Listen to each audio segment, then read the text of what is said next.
এবছর বাংলাদেশ স্বল্প আয়ের দেশ থেকে মধ্যম আয়ের দেশ হিসেবে স্বীকৃতি পেয়েছে। আওয়ামী লীগ সরকারের জন্য যা বড় সাফল্য। ভিশন 2021 এর রূপকল্প বাস্তবায়ন হচ্ছে সরকারের বিভিন্ন মেয়াদী প্রকল্পের হাত ধরে।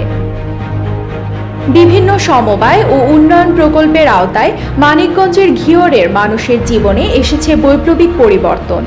সমবায় করে দোকানঘর, গরুর খামার, মৎস্য প্রকল্প, শিক্ষা প্রতিষ্ঠান ও কৃষিতে এসেছে দারুণ উন্নয়ন। পাল্টে গেছে মানিকগঞ্জের ঘিওর উপজেলার মানুষের ভাগ্য। ঘিওরে 52 জন কৃষক কৃষিতে পেয়েছে অভাবনীয় সাফল্য। নিন্দাপাড়া আশ্রয় প্রকল্প সমিতির আওতায় সুবিধা পেয়েছে 50টি পরিবার। এছাড়াও মাইলেগি আশ্রয়ণ প্রকল্পের আওতায় 92 জন দরিদ্র মানুষ সুবিধা ভোগ করছে।